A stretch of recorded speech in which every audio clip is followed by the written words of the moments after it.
So, hello, my name is Kenan. I'm the president of the 180 DC branch here in Mannheim. This is Alrik, who is the co-director, co-consulting director, and Bennett, who is the director of partnerships and development, and Niels, who is also co-consulting director. And we are happy to welcome all of you here today for our second kickoff. And before we start, I will give a brief overview about what we've planned today.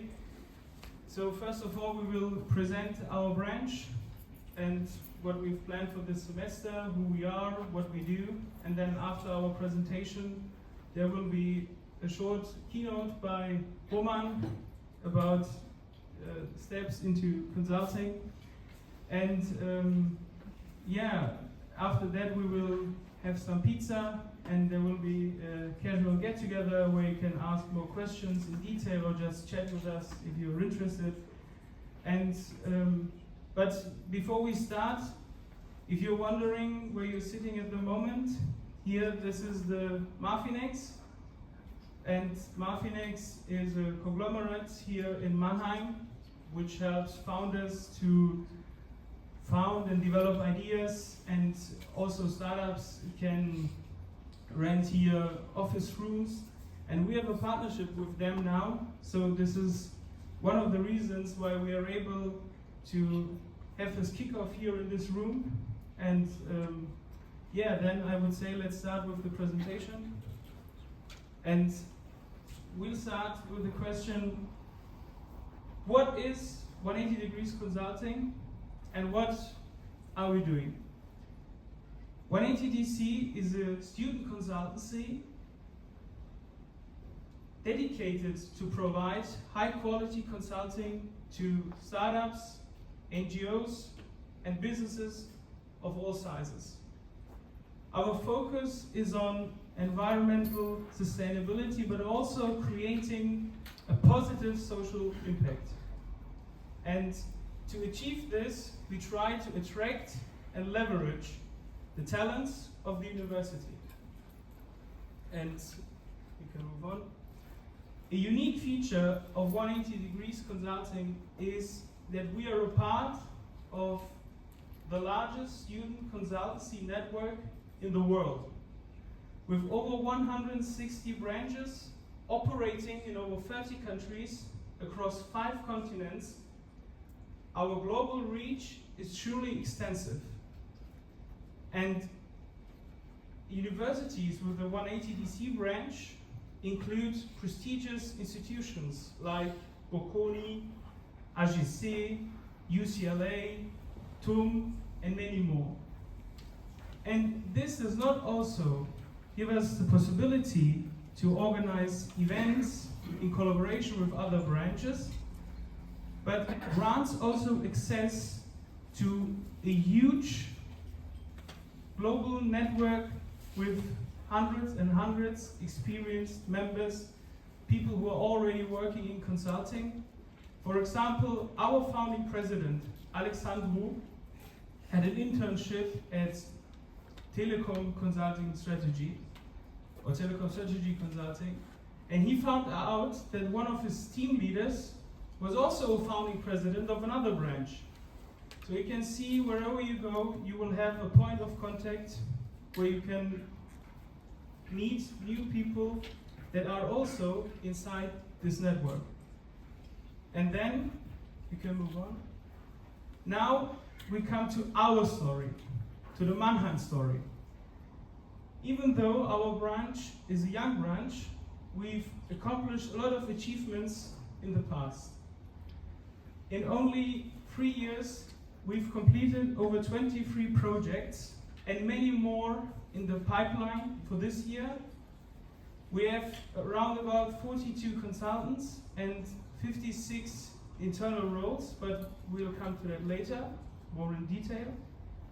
And one of our major milestones is that we now reach with our membership groups over 1,100 students.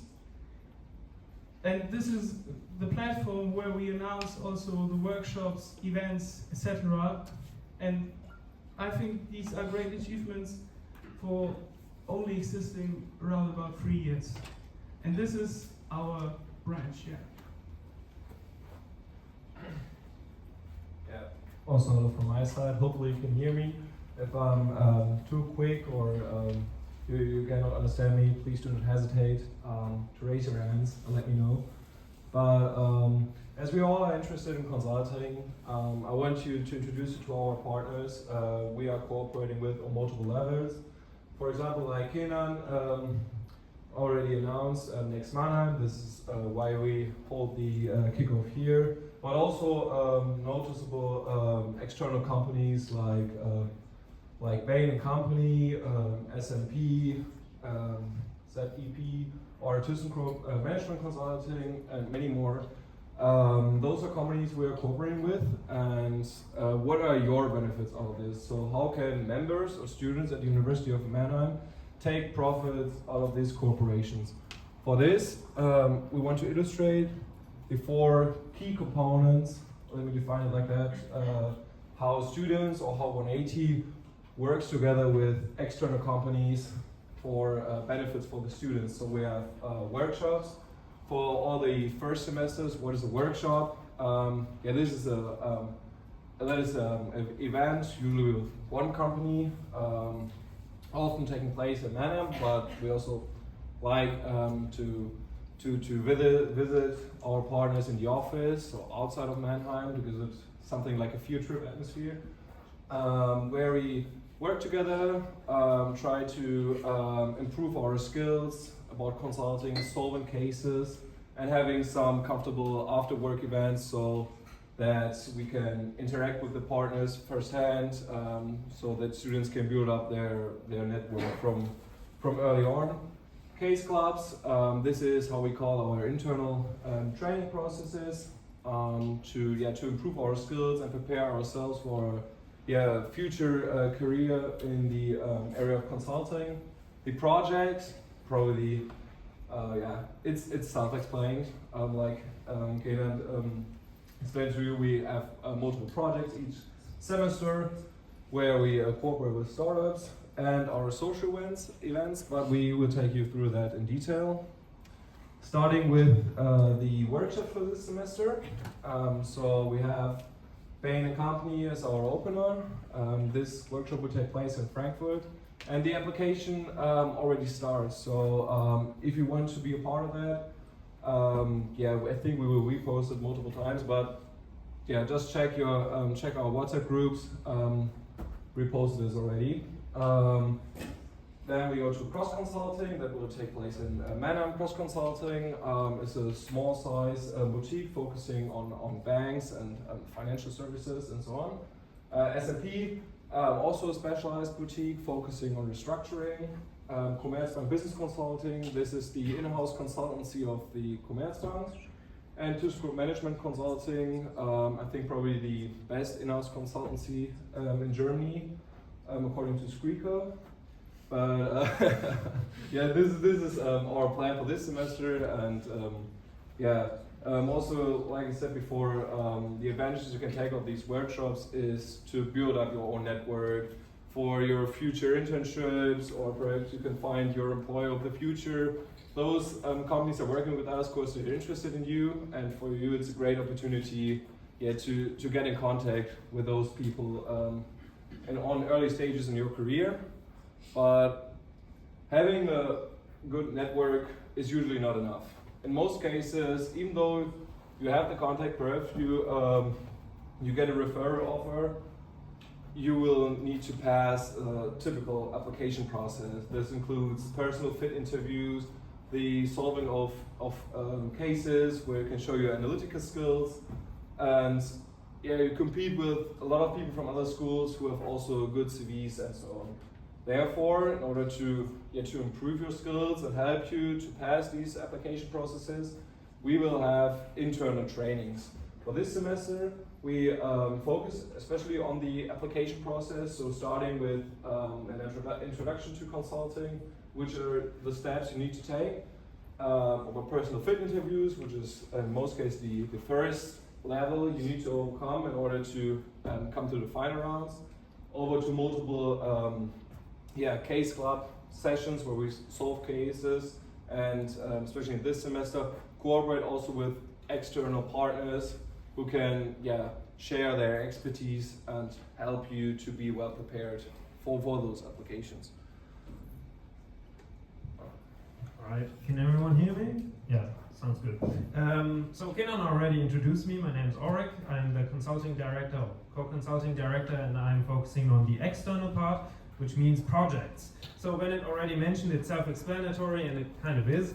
We're a consulting company in that sense. We're student initiatives, so not a company. But we do consulting. That's our product, right? And we need people that, well, they make this product, so we have consultants. We have 5 consulting projects for this semester, plus 1 research project, which is essentially kind of an entry point to consulting, where people who are a bit more junior can still kind of enter the field, right?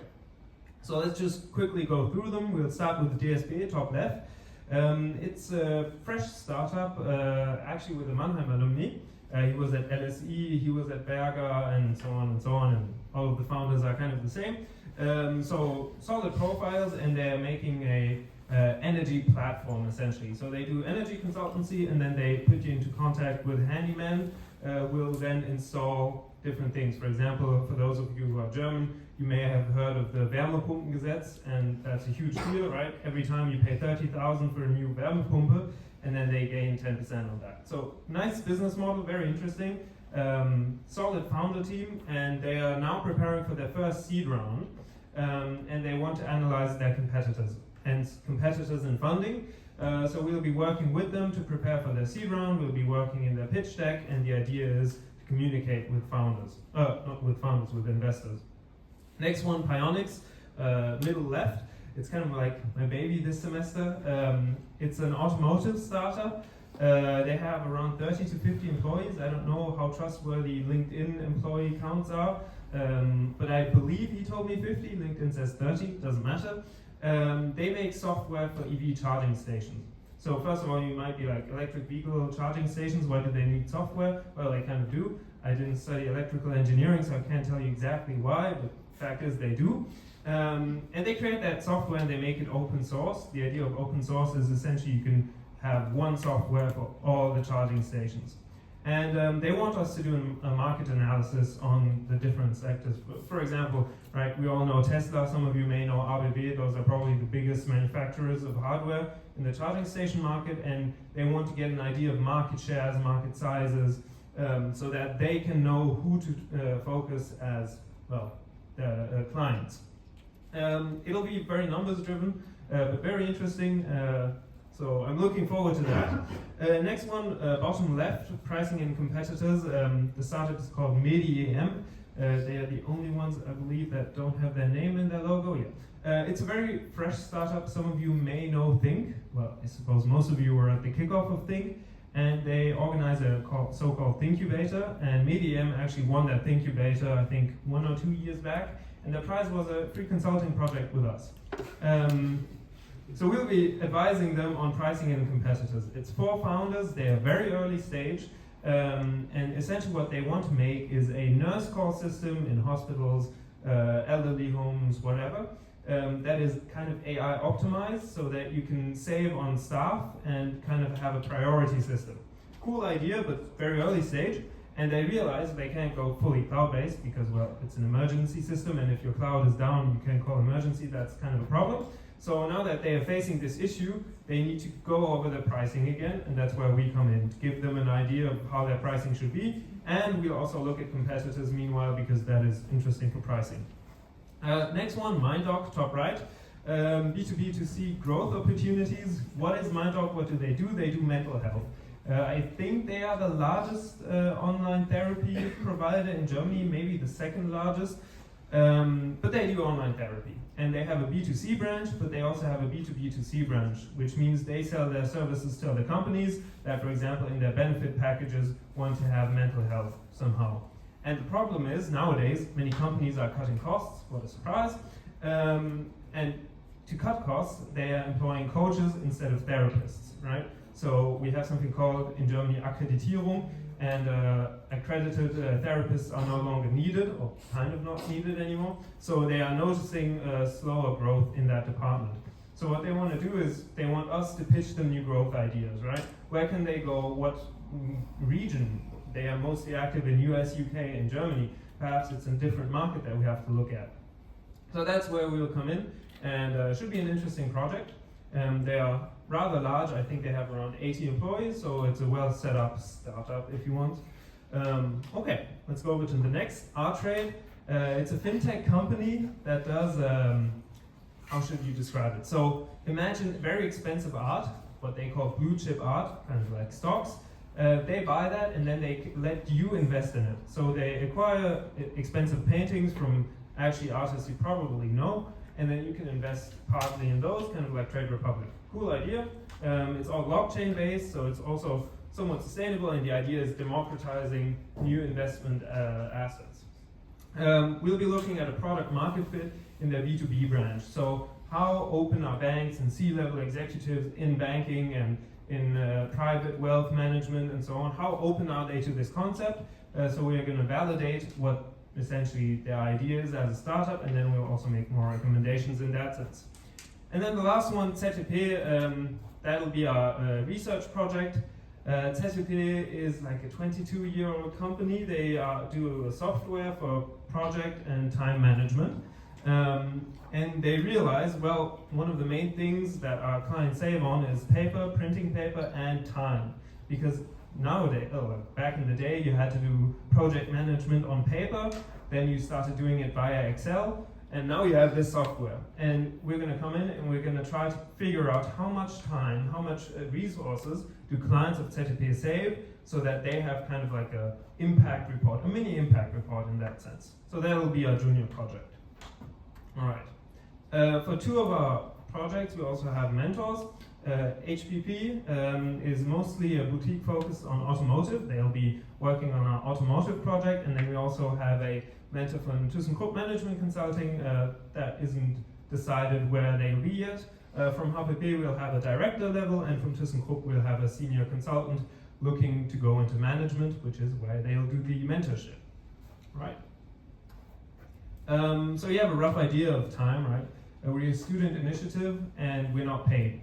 So the number one rule is that university goes first. So as you can see in the title, you'll have time for exams, don't worry. So I blacked out a bit, or not blacked out, but everything where it's red is essentially time where there for sure won't be any work, and that is for exams. The exams start a bit later, but I started the red phase like a week before, kind of. So that's one thing, and the other thing is how much time should you invest? Roughly 6 to 8 hours as a consultant. It kind of depends how good you're at making slides, kind of depends how good you're at research, always depends, but you'll be learning a lot during your project, and then once you learn a bit, you'll be faster with your time invest as well. So that's the main part about that. If you have more questions about time commitment and so on, you can talk to us later at the get together when we'll have pizza. Okay, this is my favorite slide. You can see a lot of pictures, and you'll see us four on a lot of them. As I said earlier, we're a student initiative, right? And university goes first, but not just university. We don't just work, we also hang out a lot. And most of those pictures didn't come to existence in a formal setting, like in 180 event or whatever. A lot of these is just us getting together, because I think almost all of my close friends nowadays are from 180. I mean, not all of them, but a lot of them at uni. And that's kind of the thing we want to drive. We don't just want a lot of professionals in their network, we also want people who have a nice culture, who are down to, well, hang out kind of, and people that are just open to experiencing new things. That's basically it for the 4 cornerstones of the next semester. And now we'll go over where exactly you come in. So, you might wonder, okay, you talked a lot about what 180 has to offer and what you're going to do and so on and so on. So what exactly is it I'm supposed to do, right? Consulting, nobody knows what consulting is except slides. It's a bit more than that. So we're going to look at our target operating model, a fancy word for organizational structure. So we have 3 departments. The left one, partnerships and development, if you listen carefully, that's Bennett. The middle one, president and general area, that is part of Kenan, and then the consulting resort is Niels and I. We'll now go over in more detail over each department, and then you can get an idea for every single role there is, and then later you can talk to us as well. All right.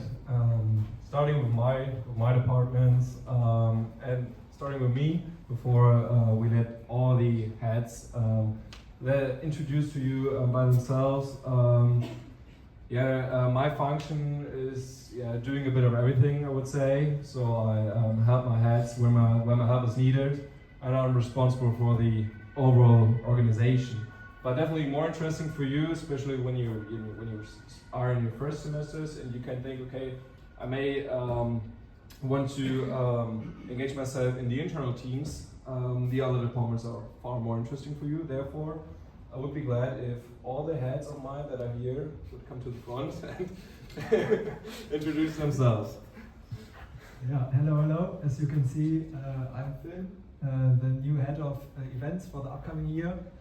Like the name already says, we are planning social events for internal 180 and even external, like cooperations with Enactors, MIC or other initiatives.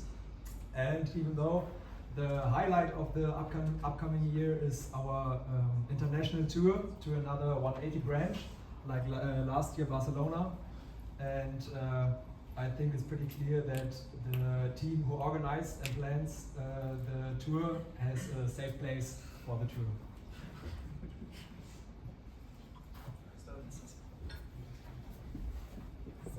Hi, I'm Anastasia. I'm the head of corporate relations. So my team is responsible for the communication to the companies. We carry out the acquisition of new companies and organize workshops with our partners, such as Bain & Company, Commerce Business Consulting, S&P, and so on. So if you're in my team, you have very close contact to the consulting companies and HRs and consultants. So yeah, if you're interested in, you can apply. All right, as not all of my people are here today, let me introduce you to the rest of the group.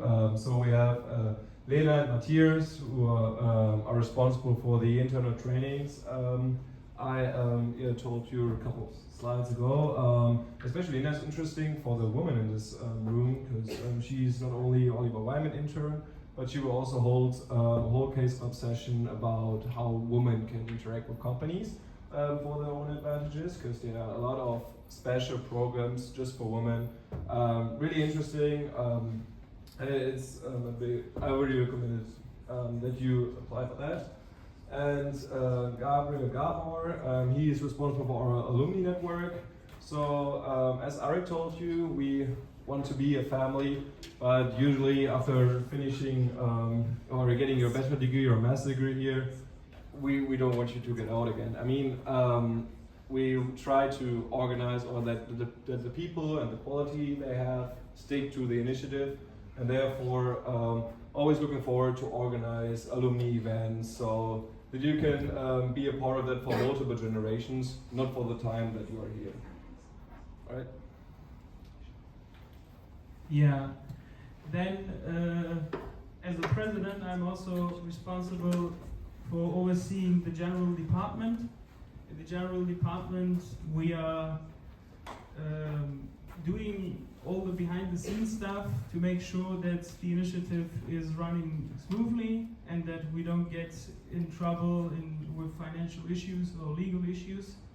And I'm happy that 3 of my head-offs are here today, but Rabea unfortunately can't be here. So what is she doing? Head of legal. She is addressing all the legal issues, and she's helping us if we have any questions about something, illegal stuff or something like that, so that we don't get in legal trouble. Yeah. So and then who wants to come first? Yes. So hi everyone, my name is Niklas. This is now my 3rd semester of being part of the quality management team. And what we basically do is we make sure that certain quality standards are met. But how do we do that? So most importantly, we make sure that those the mistakes don't even happen in the first place. So, for example, for a consulting team, we make sure that the slide master works fine. We make sure to maybe provide them with a step-by-step guide on how to build a slide or also how to present this. So we have the chance to look at a lot of consulting slides and really get a feeling of what a good slide looks like. Or we make sure that our hiring process runs smoothly, so that everyone is treated fairly and also rated properly. So you will have the opportunity to take a look into a lot of certain departments within our branch and also meet a lot of people. So if you like to take the initiative and you want to shape the branch with your own ideas, you're very welcome to apply for quality management.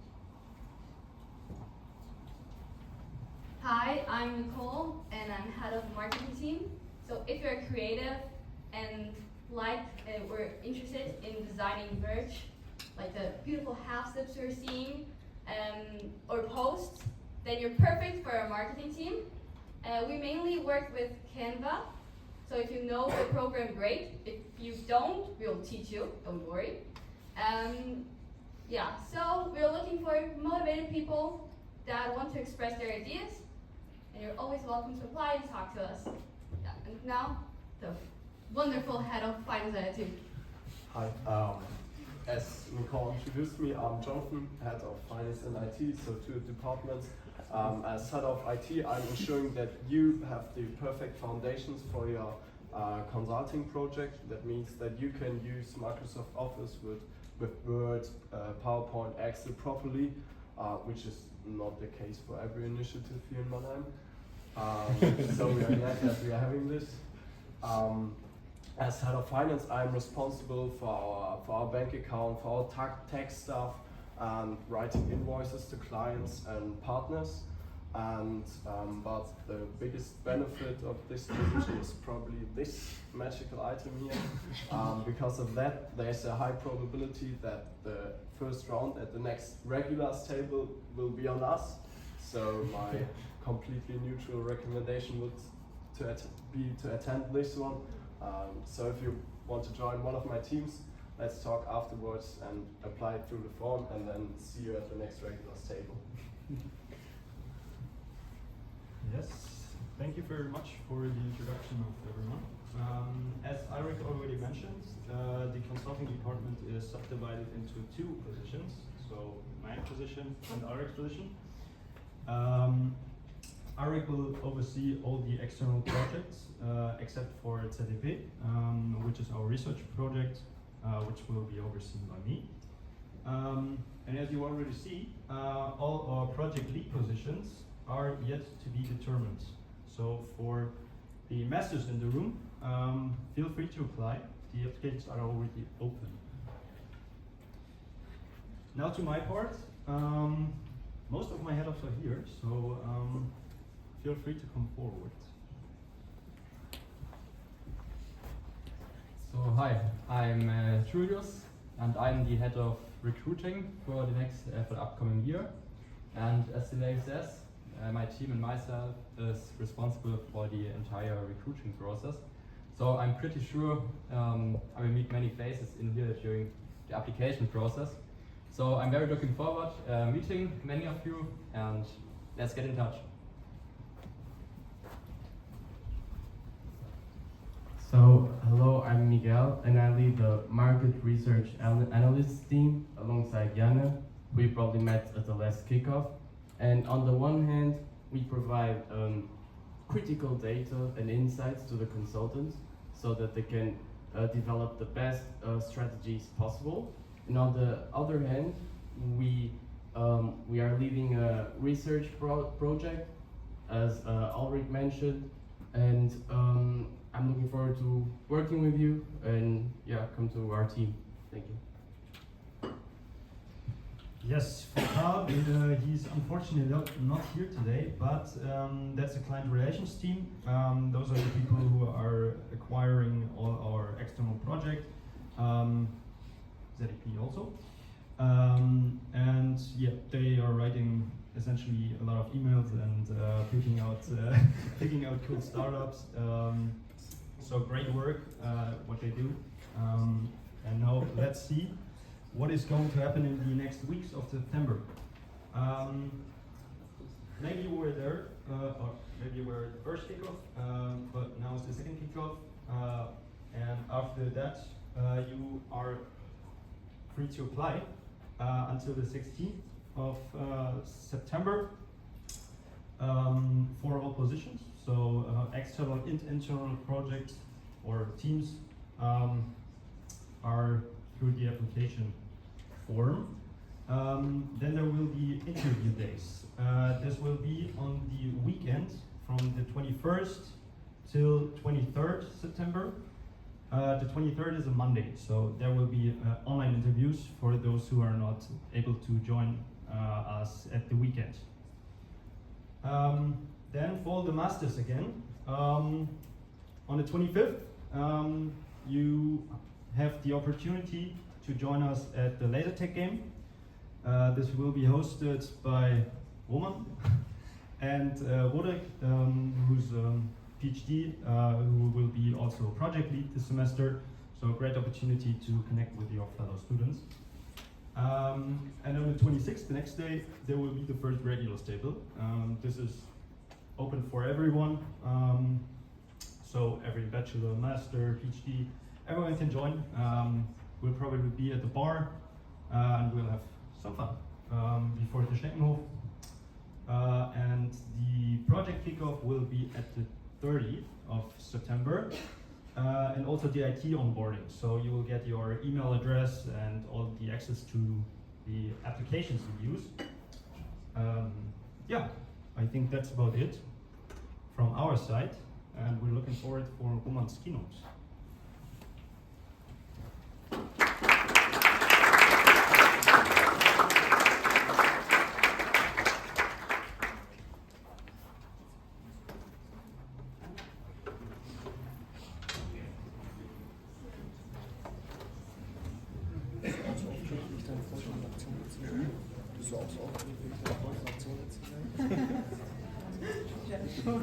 Das ist immer so süß,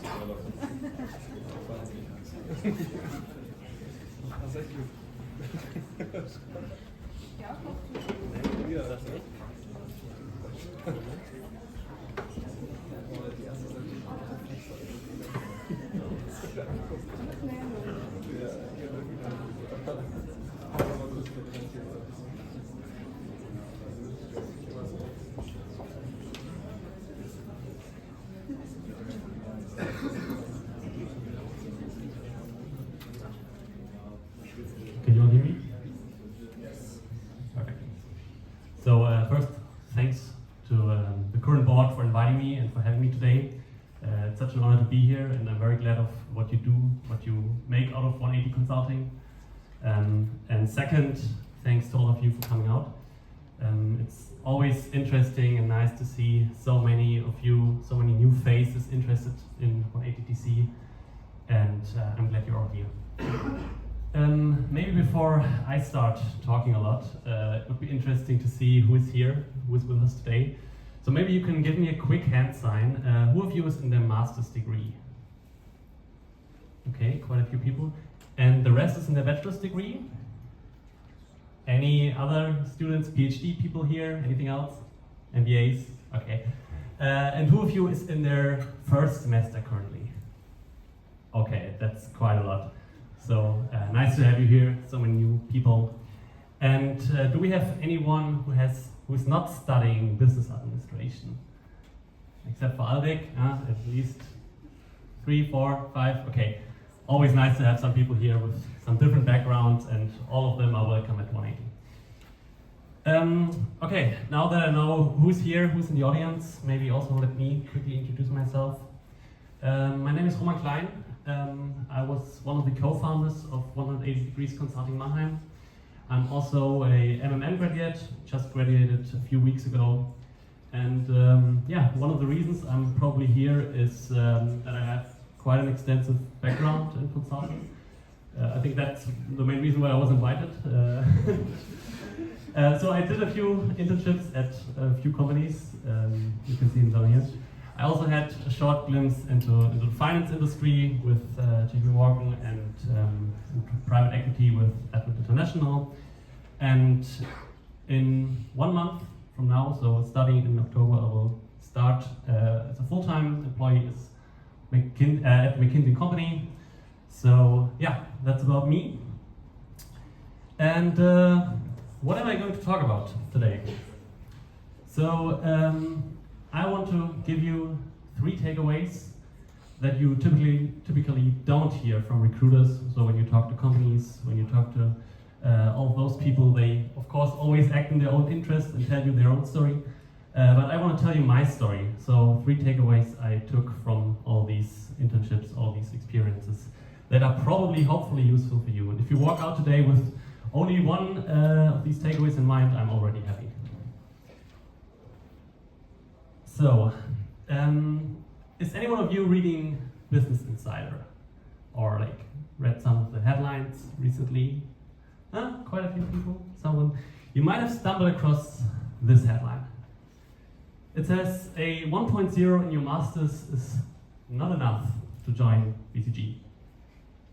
Okay, but what then is, if a 1.0 is not enough? What are these companies looking for? Let's have a look.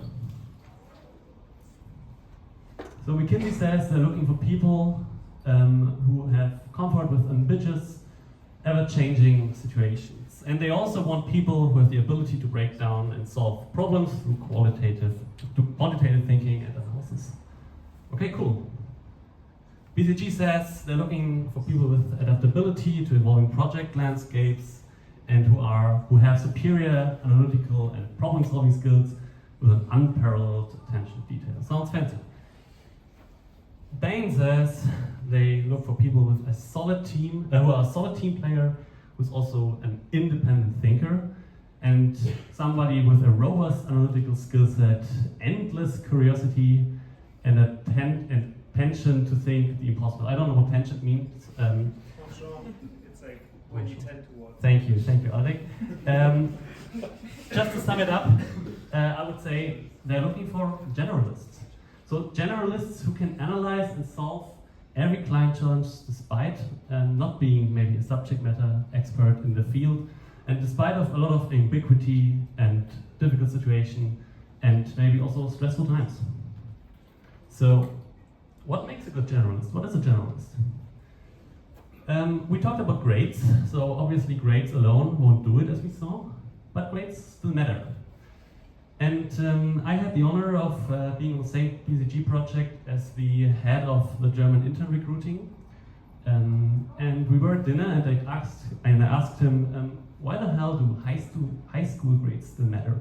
For me, that was like 6 years ago. Why does it matter for my full-time application at BCG? And what he told me is that grades themselves, the concept of grades, it doesn't tell you anything. Grades only have a signaling function.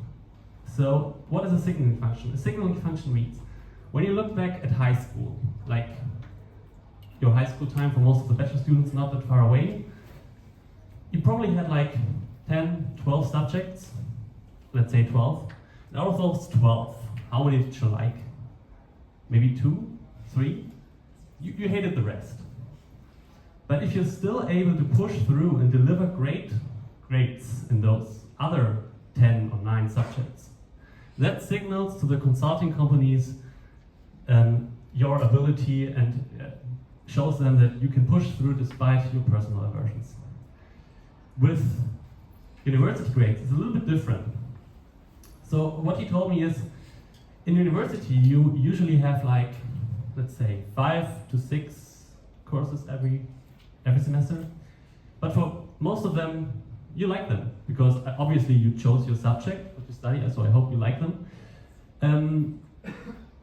So the main difference to school here is that at the university, the pace is a lot higher.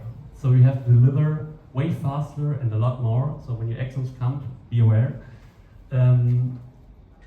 So the velocity is higher and there's a higher pressure. So if you can deliver very well in university and your grades are good, that signals to the companies that you have the ability to deliver results under pressure. And if you can show them both of these signals, you have a good chance of being invited to an interview in terms of grades. The second component of a good generalist is probably work experience. I think that's an obvious one, but as we saw before, those consulting companies are looking for people who can work in ambiguous situation where there's a lot of time pressure and maybe are very tense, and you have overall pressure from the client. And experience especially helps you in those kind of situations. Because there's this famous saying that if you do a job in 30 minutes, it's because you spent 10 years learning how to do that job in 30 minutes.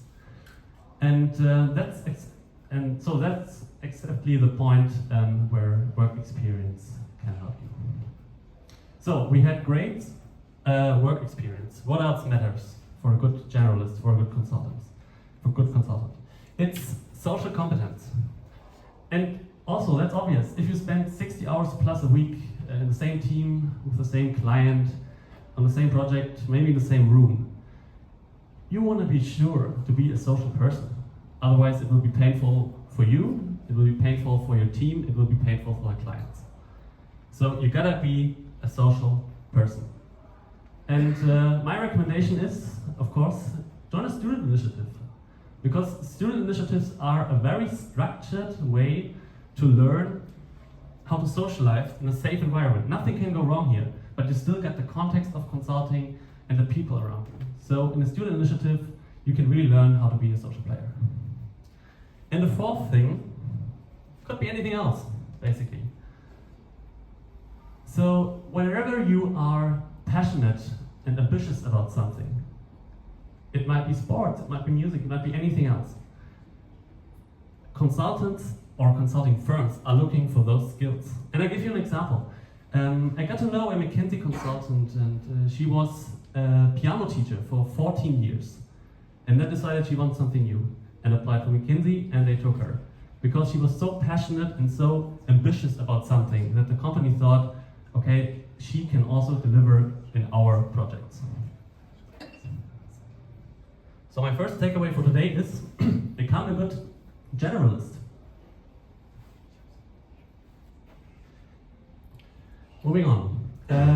Who of you already knows or thinks that consulting career might be something for them? Okay, as expected, you're at 180 DC, probably a few people. You raised your hand. Why? Why do you think consulting might be something for you? Because I believe that the area of consulting might be really interesting for me, because I can set myself in different environments, also within also in an international environment, and where I can learn something new every day. So what I don't want to have in the future is that I'm doing the same work on a daily basis. So a lot of different kind of work, and maybe a great network, international network. Who else raised their hand? Maybe someone from here? Can anyone? I think you raised your hand, right? Didn't you? Anyone else willing to tell me? Yeah, you tell. Can you tell me why you think consulting might be something for you? Because I want to make an impact and deliver on projects, and we want to create something that matters, and not only the day-to-day work, that kind of there's a real appreciation for your work. So kind of the appreciation for your work having an impact. And that's already very reflected. What you often hear is that you have a nice conversation in consulting, you have a great network, what you mentioned, you might travel a lot, people like the consulting lifestyle, and you also have great exit opportunities to get into any other company from consulting. But I argue those are not the real reasons, the real why you want to go in consulting, or why you're struggling so much in going through all of this to get there. Let's do a little thought process. So why do you work, or why did you work hard in school to get very good grades, or better grades than others? Probably to get into a good university, right? To go to University of Mannheim. So now that you're here, why did you study in Mannheim and not somewhere else, somewhere more relaxed, maybe where you can have a very easy time and not a lot of, you don't have to study a lot and you get easy grades? Probably to get a good job later on, right? University of Mannheim, very prestigious, very nice. You probably get a good job. But then why do you do all these internships instead of enjoying your summer break or your winter break, going on vacations, going out with friends, having fun. Why do you do that? Probably to get an even better job. And then if you get this better job, why are you willing to work 60 plus hours in consulting, travel every week, basically give up all of your life, all of your free time? Why are you doing this? Why would you do that? Is it for the money? Is it for the prestige, the lifestyle, the network, all these things you mentioned? Is it for the good exit? I would argue no. I think all those things are basically results. They are outcomes. They are nice, and I like them. Everyone likes money, prestige, lifestyle, right? Who doesn't? But I don't think that's the real reason why people are doing it. So when you get home tonight, I want you to take like 10 to 15 minutes and reflect on, take a step back. Why are you here? Why? So when you first went to high school and wanted to have good grades, you didn't think of prestige, lifestyle, network, money, right? You did it for something else. So when you get home tonight, I want you to take 15 minutes and think about why you did all of this. Why you are going through all of this shit, basically. And I want to give you an example. When I reflected on this, I thought back a few years, quite a few years. I grew up with an older brother. He's like 1.5 years older than I am. And I highly respect him. He's very intelligent, has like an IQ of 135-ish. And whenever he did something in a younger age, he was very good at it. So he learned like reading and writing when he was 3 years old. He was an exceptional piano player, also when he was like 3 years old. And he always brought back the best grades in school, always the 1.0s. And he's still doing very great. He's doing his PhD right now. But then there was me. I learned reading and writing when I was 6 or 7 in school. I didn't play any instrument particularly well. In fact, I didn't do anything particularly well. I only played on my computer. And I brought home the mediocre grades, like the, let's say, 2.0s. Not bad, right? But I was always second. And at some point I was sick of being second. And I wanted to be better. I wanted to be in first place. And that's where I developed this ambitiousness, this eagerness to rise above myself and going this extra mile. That's also probably one of the reasons why I did all of these internships, not just one, and probably one of the reasons why I'm standing here today. So when you get home today, think about it. Why are you going through all of this shit? And why is it even important you need to find out your personal why? It's important for 2 reasons, I would argue.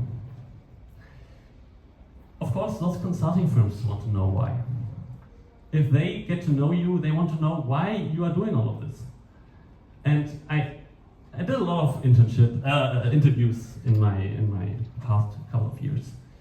And I didn't do one internship where I wasn't asked why I want to go in consulting, and I wasn't asked why I want to be with that firm. And if you know your personal why, you can answer those questions, not just superficially by saying, okay, I like the prestige, the money, the good network, all of these stuff. You can answer personally, because you know your own personal why. And the second reason is, you need to know for yourself, right? Because if you know why you want this, if you know why you're doing all this, you will also be able to find your what. So what you need to do to achieve this, to get to this goal, and you will find your how. How do you get there? So everything starts with the why. And if you know why, you will find your what and your how. So my second takeaway for you today is, find your personal why.